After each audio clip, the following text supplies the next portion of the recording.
उत्तराखंड में एक बड़ी आबादी आई गरीबी रेखा से ऊपर। सीएम धामी ने ट्वीट कर पीएम मोदी का जताया आभार। का पिछले 9 सालों में पीएम मोदी के नेतृत्व में हुआ बेहतर विकास।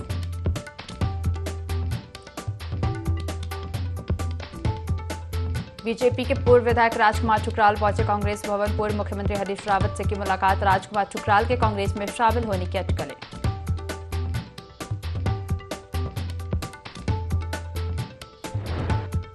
भाजपा सरकार की एकीकृत टाउनशिप योजना का विरोध करेगी कांग्रेस। पूर्व मुख्यमंत्री हरीश रावत ने सरकार पर लगाया आरोप। कहा जोईवाला में कृषि भूमि को खुद बुर्द करने के लिए सरकार लाई टाउनशिप योजना।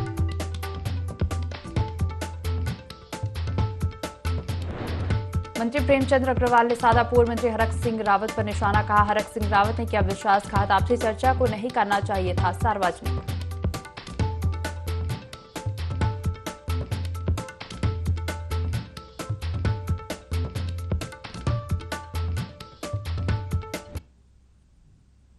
देवभूमि लाइव देख रहे हैं आप। मैं हूं आपके साथ दिव्या। बुलेटिन की शुरुआत करेंगे खबरों के साथ। उत्तरकाशी जिलाधिकारी ने पुरोला तहसील क्षेत्र के गांवों का निरीक्षण किया और अतिवृष्टि से हुए नुकसान को लेकर प्रभावितों की मदद के लिए अधिकारियों को हिदायतें दी। इस दौरान जिलाधिकारी ने बड़कोट तहसील के गंगनानी में पहुंचकर आपदा से हुए नुकसान का जायजा लिया, जहां करीब 21 से अधिक परिवार प्रभावित हुए हैं। जिलाधिकारी ने क्षेत्र में पुनर्निर्माण कार्यों और राहत कार्यों सहित खतरे की जद में आए मकानों को सुरक्षा के लिए जरूरी निर्देश दिए। बता दें इस दौरान जिलाधिकारी ने कस्तूरबा गांधी बालिका आवासीय विद्यालय का भी दौरा किया।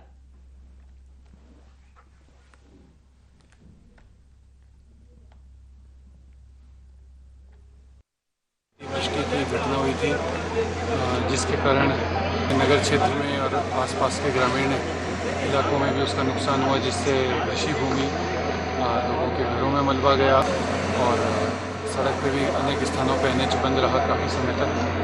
और उसके कारण यहाँ आने वाले जो यमुनोत्री के लिए श्रद्धालु हैं उनको भी काफ़ी परेशानी का सामना करना पड़ा। पूर्व मुख्यमंत्री हरीश रावत और पार्टी के प्रदेश अध्यक्ष करण माहरा का कहना है कि हिमालय राज्य में होने के नाते उत्तराखंड में टाउनशिप का कोई औचित्य नहीं है और यह सरकार काल्पनिक बातें कर रही है। उन्होंने कहा कि विगत कई दिनों से जलवाला में किसान आंदोलन कर रहे हैं, लेकिन यदि वह एरो सिटी का निर्माण होता है तो किसानों की किसानी समाप्त हो जाएगी और एरो सिटी से गन्ना उत्पादन क्षेत्र भी खत्म हो जाएगा। इससे डोईवाला स्थित चीनी मिल पर भी संकट मंडरा गया है। उन्होंने कहा कि इंटीग्रेटेड सिटी से डोईवाला, हरिद्वार, रायवाला आपस में जुड़ जाएंगे और देहरादून का सारा दबाव दूसरी तरफ चला जाएगा। हरीश रावत का कहना है कि बड़े शहरीकरण से समस्याओं का अंबार लग जाएगा, जो कि देहरादून के हित में नहीं है और इंटीग्रेटेड टाउनशिप्स हजारों लोगों पर रोजी रोटी का संकट गहरा जाएगा।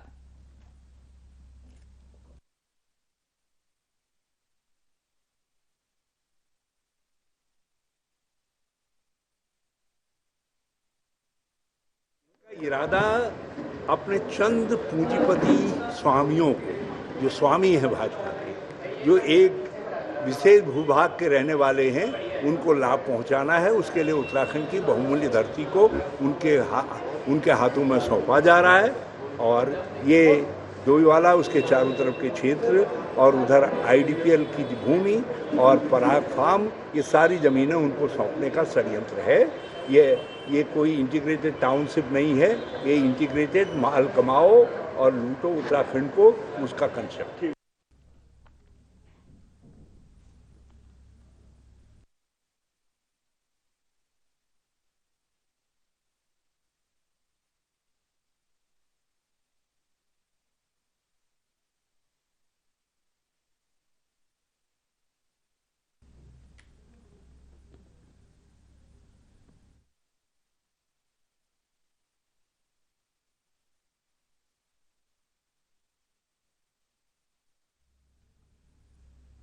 उत्तराखंड के उत्तरकाशी के साल्ड गांव में स्थित जगन्नाथ मंदिर को लेकर देव जगन्नाथ भक्तों के लिए बड़ी खुशखबरी लेकर आई है। इन सभी खबरों से स्थानीय पहाड़ियों के भोले भाले ग्रामीणों में बहुत खुशी और उत्साह आ गया है।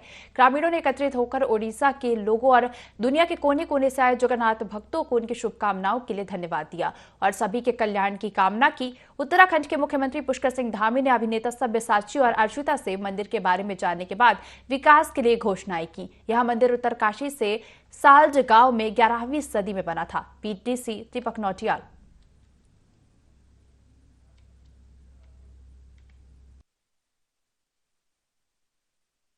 जगन्नाथ जी है, ये 12वीं सदी में शंकराचार्य द्वारा स्थापित किया गया और तब से लेकर आज तक इसकी पूजा पाठ चल रही है। जो हमारे लोगों बुजुर्ग लोग करते थे कि रविवार, बुधवार, अमावस्या और पूर्णमासी को करते थे। भगवान जगन्नाथ जो वर्णावत नदी वर्णावत पर्वत के गोद में स्थित है, जिसके चरणों को वर्णा पखार रही हैं। 80 और वर्णा के मध्य जो है यह पावन धाम स्थित है। उत्तराखंड उत्तर भारत का एकमात्र जगन्नाथपुरी है। भगवान जगन्नाथ यहाँ कैसे अवतरित हुए, तो इसके संबंध में दंत कथा प्रचलित है कि बहुत प्राचीन काल में यहाँ पर 12वीं शताब्दी से पूर्व एक नौटियाल दंपति थे। उनकी संतान नहीं हो रही थी। अपनी पुत्र कामना को लेकर के भगवान जगन्नाथ जी की पुरी की यात्रा करते हैं और वहाँ भगवान जगन्नाथ जी से वरदान प्राप्त करते हैं।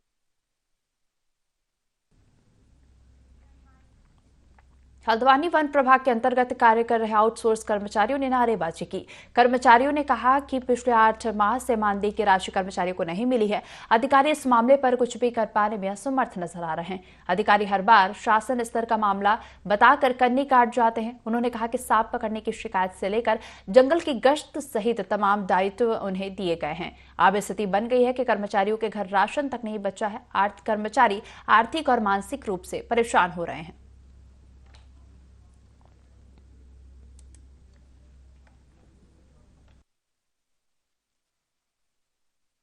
आउटसोर्स कर्मचारी ये लोग आए हैं। हमारी ये मांग है कि वेतन पे हमारी मांग है। 7-8 महीने हो गए हमें और हमें तो वेतन नहीं दिया गया है। और हमारा जो काम है, हम लोगों को 24 घंटों काम कराया जाता है। मैं तो रात को 12-12 1-1 बजे सांप पकड़ने जाता हूँ।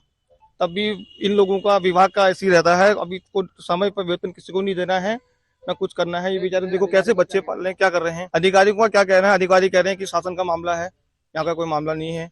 शासन से जो आदेश आएगा ये बात हुई बता रहे हैं हम लोग। जी हमको 6-7 महीने से तनख्वाह नहीं मिली है और एक परेशानी हो रही है कि हम बच्चों की फीस कैसे भरें। अधिकारी लोग ये कह रहे हैं कि ये शासन का मामला है, अब हम करें तो करें क्या। अब क्या करें, ऐसे उधार में चल रहा है सब जगह। लालाओं का उधार, स्कूल की फीस उधार, क्या करें, परेशानी हो रही है। कोई है भी नहीं आगे पीछे कमाने वाले, हम किससे कहें तो। पीजी कॉलेज लोहाघाट में एडमिशन के मांग को लेकर छात्र संघ पदाधिकारियों और कॉलेज प्रशासन के बीच चल रहा विवाद थमने का नाम नहीं ले रहा है। इसके चलते कॉलेज में फर्स्ट ईयर की एडमिशन प्रक्रिया ठप हो गई है। वहीं छात्र संघ अध्यक्ष और एबीवीपी के प्रदेश सहयोजक ने चेतावनी देते हुए कहा कि अगर कॉलेज प्रशासन फर्स्ट ईयर के छात्रों को 3 दिन के भीतर मनचाहे विषय में एडमिशन नहीं देता है तो छात्र संघ पदाधिकारी कॉलेज के छात्रों के साथ अनशन पर बैठ जाएंगे, जिसकी पूरी जिम्मेदारी कॉलेज प्रशासन की होगी।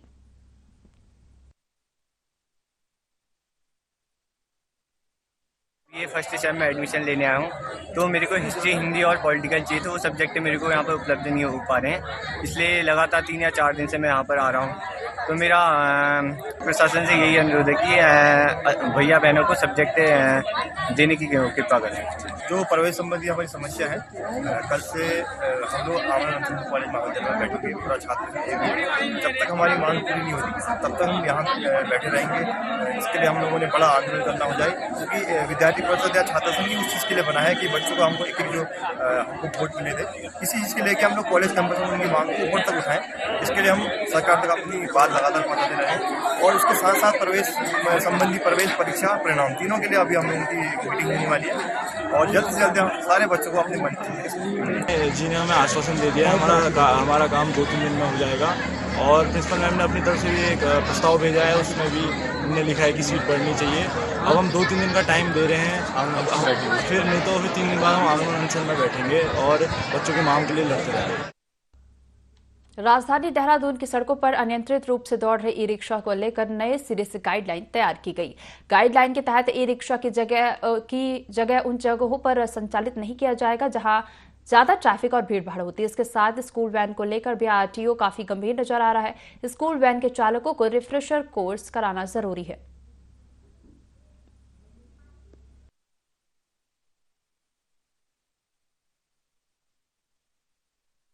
ई रिक्शा को एक ओपन पॉलिसी के अंतर्गत रजिस्टर किया जा रहा है।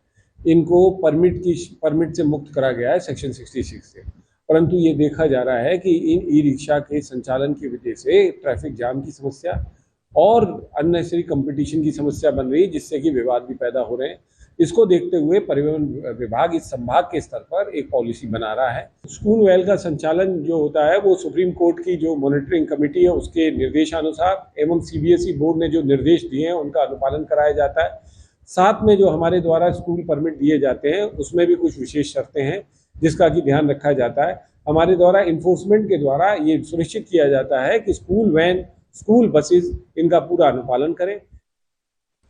नशे के खिलाफ चलाए जा रहे पुलिस के अभियान के तहत थाना तराली पुलिस ने चेकिंग के दौरान सिमल सेन के समीप एक बोलेरो वाहन से 11 पेटी अंग्रेजी अवैध शराब बरामद की है।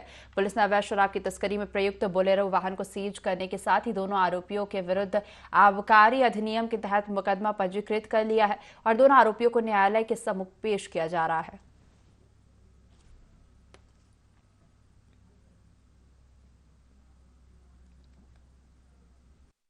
जो है चेकिंग कर रही थी तो उसमें सिम्बल सेंड के पास मुखबिर द्वारा सूचना मिली कि एक वाहन जो है बोलेरो वाहन में शराब, कुछ लोग शराब लेके बोलेरो वाहन आ रहा था जिसको चेक किया गया तो उसमें 11 पेटी अवैध शराब की बरामद हुई। उसमें 2 आदमी, एक अभिषेक और एक जो है देवेंद्र नाम के 2 व्यक्तियों को पकड़ा गया। दोनों के खिलाफ मुकदमा कर दिया गया है और प्रशासनिक कार्रवाई की जा रही है। समय पर हमारे उच्च अधिकारियों द्वारा जो है हमें निर्देशित किया जाता रहता है। तो कल भी ये हमारे कि शराब के विरुद्ध जो है और नशीली वस्तुओं के विरुद्ध अभियान चलाएगा, उसी का अनुपालन। शहरी विकास मंत्री प्रेमचंद अग्रवाल और पूर्व कैबिनेट मंत्री हरक सिंह रावत के बीच बातचीत का वीडियो सोशल मीडिया पर वायरल हो रहा है। इस वीडियो पर अपनी प्रतिक्रिया देते हुए जहां प्रेमचंद अग्रवाल ने कहा कि हरक सिंह रावत ने मेरे साथ विश्वासघात किया है, तो वहीं कांग्रेस पार्टी ने इस वीडियो को लेकर अपनी प्रतिक्रिया दी है। कांग्रेस के प्रदेश अध्यक्ष करण माहरा ने कहा कि जब वह विधानसभा के अध्यक्ष थे तब उन्होंने फाइल पास करने के लिए वित्त विभाग को भेजी थी और वित्त विभाग ने फाइल को रिजेक्ट कर दिया था, लेकिन चुनाव के बाद उन्हें वित्त मंत्रालय की बागडोर दे दी। वित्त मंत्री बनते ही उन्होंने पहले फाइल वहीं पास की जिस फाइल पर वित्त विभाग ने ऑब्जेक्शन लगाया था। उन्होंने कहा कि प्रेमचंद अग्रवाल ने सरेआम युवक की पिटाई भी कर दी थी जो चर्चा का विषय रही थी। अग्रवाल जी ने भी कोई कसर नहीं छोड़ी है। जब वो विधानसभा के अध्यक्ष थे, एक फाइल पास करने के लिए उन्होंने वित्त विभाग को भेजी और वित्त विभाग ने उसको रिजेक्ट करके भेज दिया और चुनाव के बाद उनको वित्त मंत्रालय मिल गया। वित्त मंत्रालय बनते ही पहली फाइल उन्होंने वही पास की जिसमें वित्त विभाग ने ऑब्जेक्शन लगाया था। और एक व्यक्ति को अभी हाल ही में जो घटना घटी है पिटाई वाली, वो भी है। तो आचरण की बात तो उसी के मुँह से अच्छी लगती है जिसका आचरण खुद का ठीक हो। मैं अगर कहूँ कि गुस्सा नहीं करना चाहिए तो अच्छा नहीं लगेगा कि मैं खुद गुस्से वाला हूँ और मैं दूसरे से कहूँ कि गुस्सा ना करें तो ये ठीक नहीं रहता। उत्तराखंड में 4 धाम यात्रा जोरों पर है, लेकिन मौसम लगातार बाधा बन रहा है, जिसके चलते 4 धाम यात्रा में लोगों का आना अब कम हो गया है। पिछले कुछ दिनों से लोगों ने होटलों की जो बुकिंग की थी वह 90% कैंसिल करा चुके हैं। आईजी गढ़वाल के एस नगरन्याल का कहना है कि पिछले दिनों से यात्रियों की संख्या काफी कम हुई है, लेकिन फिर भी लोग 4 धाम यात्रा पर जा रहे हैं, क्योंकि शुरुआती दौर में लाखों की तादाद में यात्री 4 धाम यात्रा जा रहे थे। जिस दिन सड़कों पर मलबा आ जाता है उस दिन यात्रियों की संख्या घट जाती है। रोड क्लियर रहती है तो श्रद्धालु लगातार 4 धाम की यात्रा करते हैं।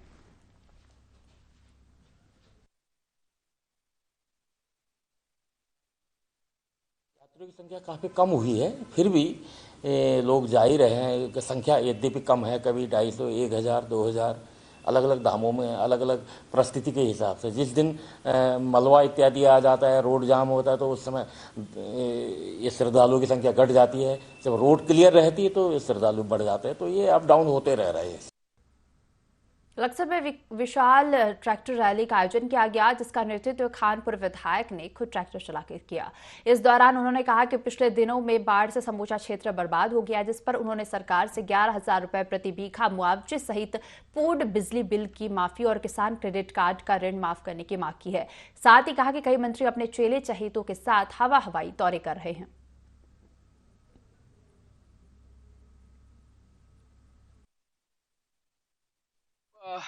बाढ़ आई थी, जिससे लक्सर तहसील के अंतर्गत आने वाला कोई भी गांव ऐसा नहीं है जिसका किसान बाढ़ग्रस्त नहीं है।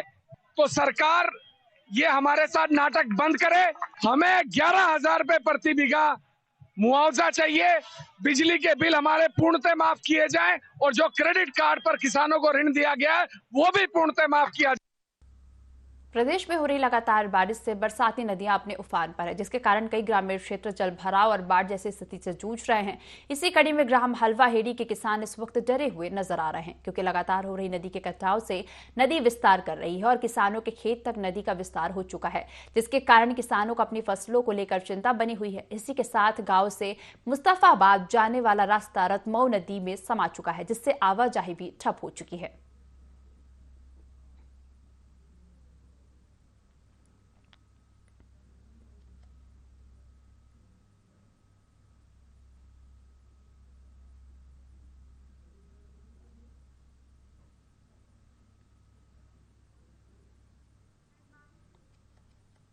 लोहाघाट नगर में दिनों दिन बिगड़ती जा रही कानून व्यवस्था युवाओं में बढ़ती नशे की प्रवृत्ति बढ़ा रही है। आए दिन वाहनों की चोरी, बाहरी व्यक्तियों की आवाजाही पर पुलिस ने अब तक किसी तरह की कार्रवाई नहीं की है। इससे लोहाघाट की जनता भड़क गई है।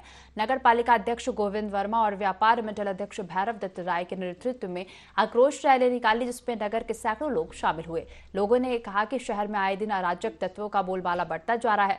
होटल में खुलेआम शराब बिक रही है, युवा स्मैक के नशे का शिकार हो रहे हैं। आए दिन लोगों के वाहनों की चोरी हो रही है, पर पुलिस प्रशासन इन पर लगाम लगाने में पूरी तरह नाकामयाब हो रहा है, जिस कारण लोगों में भय व्याप्त है। वहीं मुख्यमंत्री को ज्ञापन भेजा है।